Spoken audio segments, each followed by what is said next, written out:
Russian forces inch closer to completely surrounding the Ukrainian city of Severodonetsk. This as Moscow declares the port of Mariupol mine-free.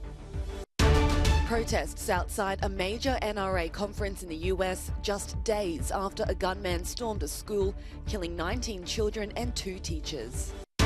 And it's hours until Liverpool and Real Madrid square off in the Champions League final in Paris. The game, a rematch of the 2018 final. The besieged Ukrainian city of Severodonetsk appears to be almost completely surrounded by attacking Russian forces. Soldiers are telling residents to flee with little more than the clothes on their backs.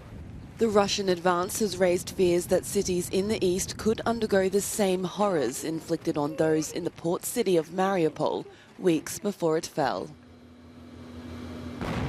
This video appears to show a series of explosions near the Donetsk region. Pro-Russia separatists there say they have taken control of 220 settlements.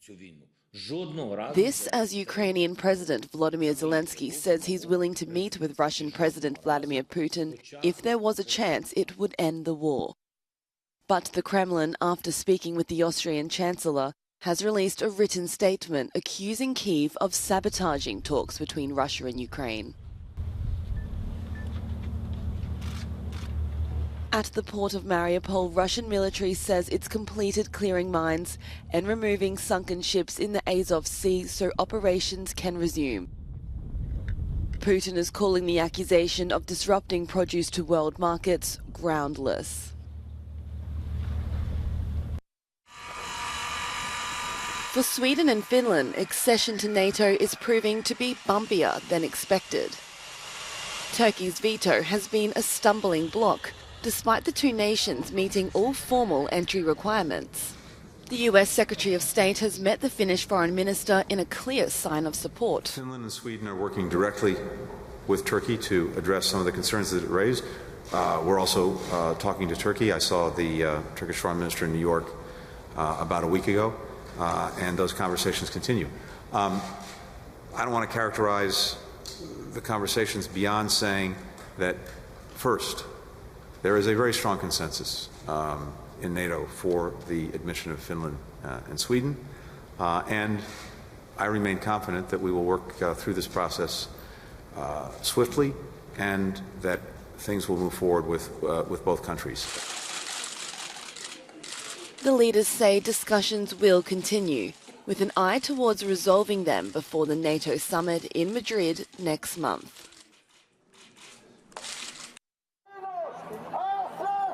As seen time and time again, another mass shooting in the US reignites the firearms debate. This time after a teenager opened fire in a Texas school on Tuesday, killing 19 children and 2 teachers. I decided to show up here today because it is an epidemic for 18-year-olds to be able to go and grab a firearm. When you grab an AR, you are here to kill people. You are not here to defend yourself. You are not there to hunt people, to hunt animals. You're here to hunt people. Dozens of anti-gun protesters have been demonstrating outside a convention for the biggest gun lobby in the country. Inside, it's business as usual. The former president says mass shootings are more reason for guns. The existence of evil in our world is not a reason to disarm law-abiding citizens who know how to use their weapon and can protect a lot of people. The existence of evil is one of the very best reasons to arm law-abiding citizens.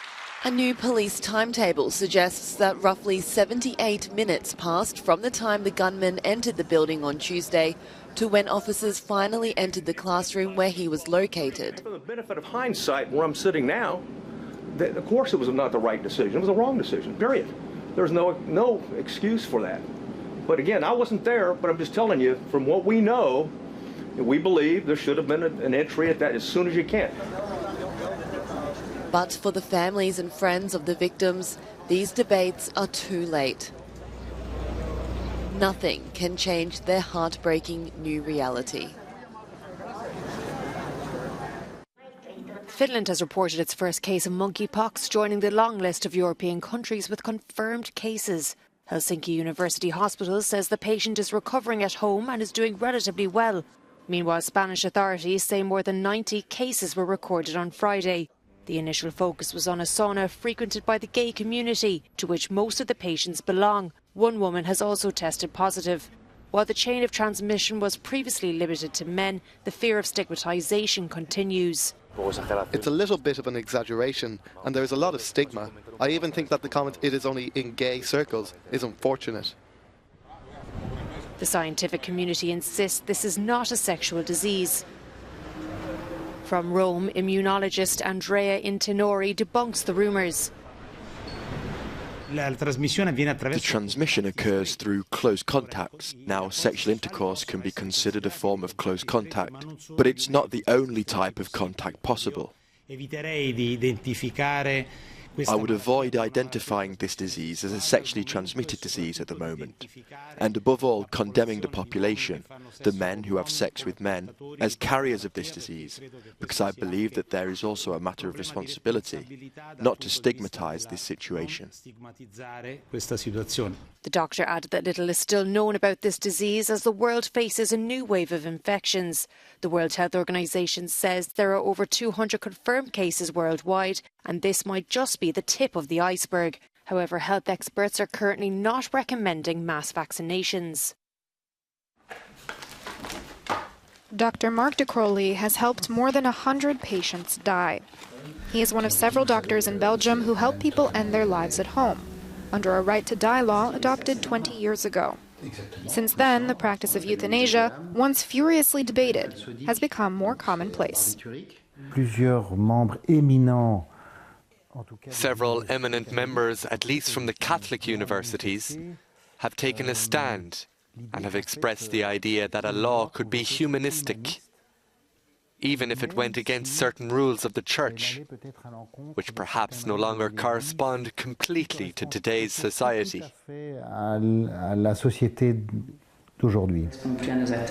Belgian photographer Catherine Rombots took this picture of her mother 3 hours before she was euthanized. What's emotional for me is that the image I have of my mother is a beautiful one. The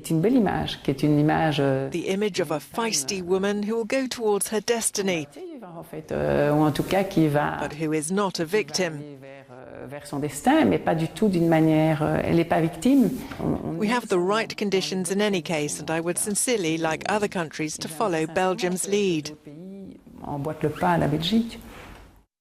Active euthanasia, also called assisted suicide, is currently legal in 3 European countries. More than a dozen others allow terminal patients to stop treatment. Euthanasia is explicitly prohibited in 6 countries, including Italy. In all 3 countries where euthanasia is legal, it must be done only in cases where it will end unbearable suffering. In 2021, Belgium recorded 2,700 cases, representing 2.4% of total deaths. Following their recent La Liga triumph, Spanish heavyweights Real Madrid will be bidding for a 14th Champions League title when they take on Liverpool in the final in Paris on Saturday. Real boss Carlo Ancelotti should have a fully fit squad to choose from, whilst Liverpool manager Jurgen Klopp has been sweating over the fitness of Thiago Alcantara and Fabinho ahead of the big game, although both should be available for the match. With hours to go before kick-off, thousands of Liverpool and Real Madrid fans have been flooding the streets.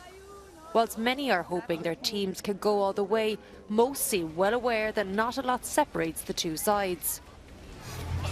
I'm only worried about Benzema. I think he's been, probably across his career, he's been one of the most underappreciated strikers of his generation.